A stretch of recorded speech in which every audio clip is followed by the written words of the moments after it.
Hello, नमस्कार, सत श्री अकाल, अस्सलाम वालेकुम। कैसे हैं जनाब? बहुत दिनों बाद मुस्लिम समुदाय से जुड़ी दो महत्वपूर्ण खबर आई हैं। एक खबर आई है इलाहाबाद हाईकोर्ट से और एक खबर आई है हज यात्रियों को लेकर केंद्र सरकार से, जिस पर हैदराबाद के सांसद साहब बवाल कर रहे हैं, इसको शोषण मान रहे हैं, उत्पीड़न मान रहे हैं, वगैरह वगैरह, और मान रहे हैं कि इसके चलते गरीब मुसलमान को टारगेट किया जा रहा है।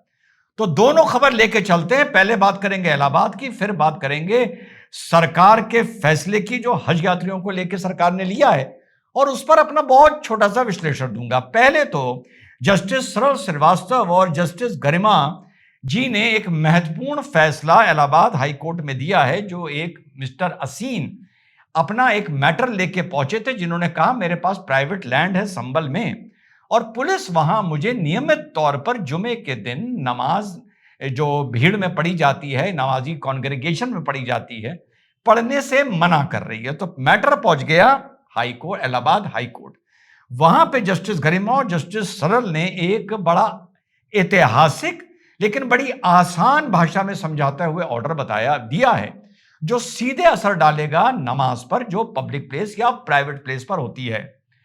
पब्लिक प्लेस के लिए तो उन्होंने साफ मना कर दिया है कि बिना सरकार की अनुमति के पब्लिक प्लेस पर, भले वो पार्क हो, ग्राम समाज की जमीन हो, कोई मैदान हो, खेल का मैदान हो, कुछ हो, वहां हो ही नहीं सकता। चलिए, इसमें कोई बात नहीं है, बिल्कुल नहीं हो सकता, ठीक है, नो प्रॉब्लम। प्राइवेट लैंड के लिए एक पुराने ऑर्डर का जिक्र करते हुए Munazir Khan versus state of UP, उसमें इलाहाबाद हाईकोर्ट ने यह फैसला किया था कि भैया प्राइवेट जगह पर अगर कोई नमाज पढ़ रहा है या पढ़वा रहा है तो इसमें सरकार नहीं रोक सकती, आपत्ति नहीं कर सकती। तो इसी आदेश का सहारा लेके असीन संभल में नमाज को लेकर पहुंचे सुप्रिया हाईकोर्ट। तो हाईकोर्ट के डिवीजन जज बेंच का बड़ा शानदार और सरल ऑर्डर आया है, जज का नाम भी सरल है, कि भाई देखिए, प्राइवेट लैंड पर इक्का दुक्का कभी कभार अगर आप नमाज किसी भीड़ की, नमाजियों की पढ़वाते हैं, तो उसमें सरकार, शासन प्रशासन इंटरफेयर नहीं कर सकता। लेकिन अगर वो नमाज पढ़वाना आपका चलन बन जाता है, या सरकार को ऐसा लगता है, शासन प्रशासन को, ये इतनी भीड़ है जो स्थिति खराब होने पर माहौल बिगाड़ सकती है, या आने वाले वक्त में एक विजन को बीच में लाते हुए कि यह समस्या कितनी जटिल, कितनी बड़ी हो सकती है, आप प्राइवेट जगह पर भी अगर नमाज प्राइवेट ओनर, उस जमीन के ओनर या मकान के ओनर के अलावा वहां पर नियमित तौर पर कोई आके पढ़ रहा है या पढ़वानी शुरू कर रहा है, उसको भी सरकार रेगुलेट कर सकती है, रोक सकती है। बहुत ही इंपॉर्टेंट फैसला है। अब भीड़ के मायने क्या हैं, यह हाई कोर्ट ने शासन प्रशासन पर छोड़ दिया है। यह ओपन एंडेड है, एम्बिग्यूटी है, पहला। दूसरा यह है कि आप नियमित तौर क्या मानेंगे, साल में एक बार या दो बार अगर कहीं नमाज हो रही है तो उसको अलाउ किया जाएगा, एवरी जुमे को नियमित तौर माना जाएगा, या पर डे को नियमित तौर माना जाएगा। कैसे शासन प्रशासन ये इवैल्यूएट करेगा कि आने वाले वक्त में ये जो अभी छोटी सी नमाज शुरू हो रही है, ये एक बड़ा प्रॉब्लम का रूप ले सकती है। भले वो जगह आपने वक्फ ऑफ कर दी हो, तो वहां पर सरकार का सीधा सीधा इंटरफेरेंस होगा, एप्लीकेशन ऑफ द माइंड होगा। आप अपनी भूमि पर नियमित तौर पर कोई भी इस तरह का कार्यक्रम नहीं करा सकते, क्योंकि बात नमाज को लेके थी। तो कोर्ट ने भी इसका यही उत्तर दिया। इक्का दुक्का कभी हो गया, वो एक अलग बात है। यह बड़ा इंपॉर्टेंट फैसला आया है, देखते हैं धरातल पर कितना इंप्लीमेंट होता है। मुझे यकीन है कि 2027 से पहले कुछ इस तरह के इंप्लीमेंटेशन और सख्त हो जाएंगे। अब इससे पहले दूसरा फैसला बताऊं जो हज यात्रियों को लेकर आया है, और उसमें अपना छोटा सा विश्लेषण करूं। मिशन भारत को लेकर कुछ कमेंट्स आए, तो मैं आपको थोड़ा सा स्पष्टीकरण कर दूं। जो मैंने बताया था, कुछ एक्स्ट्रा पैसा आ गया है। सुभाष भाई लिख रहे हैं, doctor Rizwan sir please invest extra fund in government bank and security for constant income. मेरे भाई बिल्कुल कर सकता हूं, सही आइडिया है, लेकिन जैसे ही वो एक हमारे ऑर्गेनाइजेशन के सेविंग की कैटेगरी में जाएगा, उस पर वो टैक्सेशन के अधीन आ जाएगा। Taxation is very high. दूसरा, रचना मिश्रा लिख रही हैं, बच्चों को भारत भ्रमण करवाइए। मैंने ये कई बार सोचा भारत भ्रमण कराने के लिए, कई सजेशन आए। उत्तराखंड में एक आर्मी ट्रेनिंग स्कूल है जहां पर एडवेंचर स्पोर्ट्स होते हैं, बहुत सी चीजें आई। दिल्ली ले जाने का सोचा, वगैरह वगैरह, गिर फॉरेस्ट ले जाने का सोचा, इवन और 2 जगह 3 जगह ले जाने का सोचा रचना जी। लेकिन अधिवक्ता भी हूं और थोड़ा बहुत आगे का भविष्य देख लेता हूं। 20-30 बच्चों को मैं यहां से अपनी जिम्मेदारी पर और अध्यापकों के श्रीमानों की जिम्मेदारी पर ले गया, और भगवान ना करे, खुदा ना करे, कोई हादसा हो गया तो उसके 3 दिन के अंदर मिशन भारत हमेशा हमेशा के लिए बंद हो जाएगा, मेरे ऊपर मुकदमा होगा, और साथ साथ खुदा ना करे, भगवान ना करे, किसी के साथ भी ये ना हो, पर अगर होगा तो शायद उसी का परिवार मुझसे कंपनसेशन के 20, 25, 30 लाख रुपए मांग रहा होगा। तो चाहते हुए भी, विजन आगे का रखते हुए भी, अफसोस की बात है कि ये मैं नहीं कर सकता। उसके बाद हमारे सिद्धार्थ भाई लिखते हैं, आप 6, 7, 8 बच्चे एवरी ईयर लेते हैं। 6, 7, 8 नहीं लेते हैं, हम 10 लेते हैं, और एक ही विलेज को हम टारगेट करके चल रहे हैं, तो 10 बच्चे वहां पर्याप्त होते हैं। आप 30 से 40 बच्चे क्यों नहीं लेते? मेरे भाई सिद्धार्थ, जिस लेवल के हम बच्चे उठाए हैं और हम उठाते हैं, वहां पे क्लास में अगर 30, 40, 25 बच्चे कर दिए ना, तो 5 साल बाद कोई भी इंप्रूवमेंट नजर नहीं आएगा। हमारे श्रीमान और हम वहां कितनी मेहनत करते हैं, तब जाकर एक बाल बराबर फर्क देखने को मिलता है।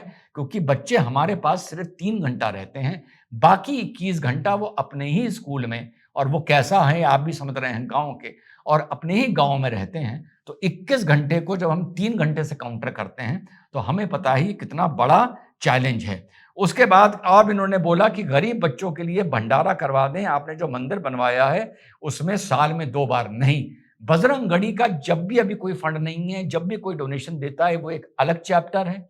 मिशन भारत मान के जिसने दिया है वो अलग अमानत है, कल को सत्य सर्वोच्च में कोई देगा वो अलग अमानत है। रिजवान अहमद के ये 3 अकाउंट कभी भी आपस में नहीं मिल सकते, ये जानते हुए कि मिशन भारत में फंड देने वाले 99.9999% नहीं, बल्कि 100% वो लोग होंगे जो बजरंगगढ़ी पर विश्वास रखते होंगे। लेकिन मैं फंडिंग की मिक्सिंग नहीं करता हूं। ठीक उसके बाद बैलेंस अमाउंट को आप अपने ट्रस्ट के इंफ्रास्ट्रक्चर में डाल दें। बिल्कुल डाल सकता हूं। जैसी इंफ्रास्ट्रक्चर आता है असेट बिल्डिंग मानी जाती है, जैसी असेट बिल्डिंग मानी जाती है फिर से 33% टैक्सेशन की हम कैटेगरी में आ जाते हैं। अब हम आगे बढ़ते हैं हज के मुद्दे को लेकर। तो हज के मुद्दे पर सरकार ने जो आपका जेट फ्यूल की कीमत बढ़ी है वगैरह वगैरह, पूरे जो घटनाक्रम चल रहे हैं उनको देखते हुए, देखिए इस देश में बहुत से ऐसे लोग हैं 50 करोड़ जो चाहते हैं कि हाय किसी तरह गैस और तेल की कीमतें अनाप शनाप बढ़ जाएं ताकि नरेंद्र मोदी को टारगेट करने में मजा आ जाए।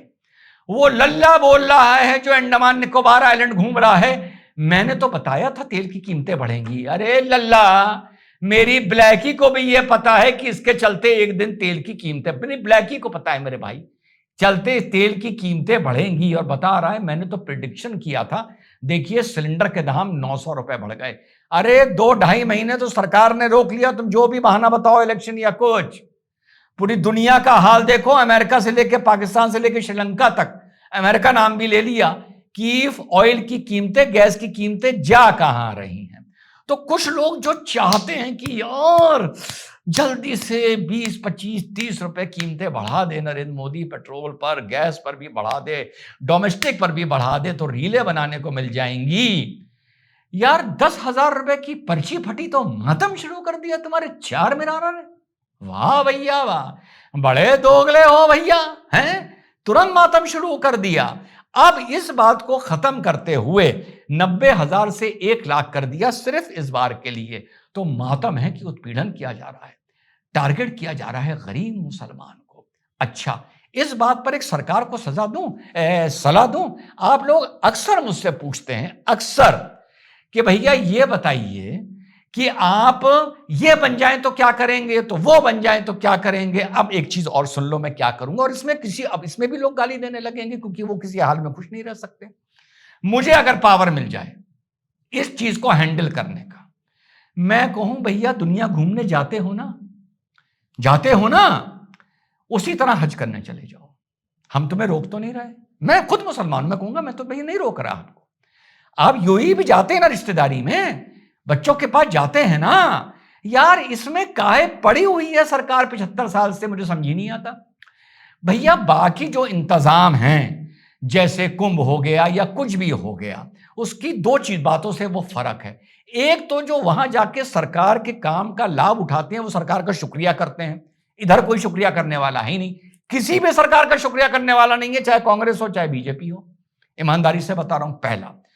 दूसरा यह है कि भैया मंदिरों से बहुत फंड भारत को मिला के करोड़ों करोड़ों करोड़ों का आता है, जो सरकार मंदिर को कंट्रोल करते हुए पब्लिक वर्क में, सामाजिक कार्यों में लगवाती है, जिसका एक कोटा है।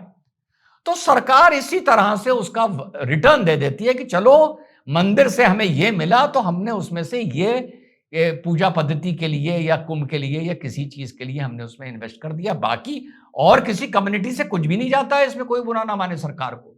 तो दोनों की तुलना करना यहां पर अलग है, गलत है। अब जब हम इसी में आगे बढ़ते हैं तो सरकार कह दे भैया हमने कान पकड़े, हज है, पासपोर्ट बनवा लो, वीजा तो हम देते नहीं, वीजा सऊदीया की सरकार देती है, सऊदी में वीजा अप्लाई कर दो, वीजा मिल जाए, प्लेन में बैठो, हज में चले जाओ, हज में वहां से वापस आ जाओ, हम तुम्हें रोक नहीं रहे, चले जाओ, बात खत्म हो जाए। ये सरकार पढ़ती क्यों है इतनी सब्सिडी, इतना वो बताते हैं सरकार कमा रही है, सरकार बताती है हम सब्सिडी दे रहे हैं। यार बचपने से नहीं तो बोलो शायद 15, 16, 17 साल की उम्र से इस न्यूज को फॉलो कर रहा हूं, 57 का हो गया, 40 साल बीत गए, ये कंट्रोवर्सी नहीं सॉल्व हो रही कि हज में मुसलमान का नुकसान होता है सब्सिडी में जाने में या सरकार का नुकसान होता है। मातम दोनों करते हुए नजर आते हैं, बुरा ना मानना, सही बता रहा हूं ना, सरकार कोई हो। तो यार इस चक्कर से हाथ धो लो भैया, जिसको जाना है जाए, बात खत्म। सीधी 100 की एक बात, नो कंफ्यूजन, क्लियरिटी भैया, हमें नहीं मतलब किसी चीज से। जय हिंद, वंदे मातरम, खुदा हाफिज।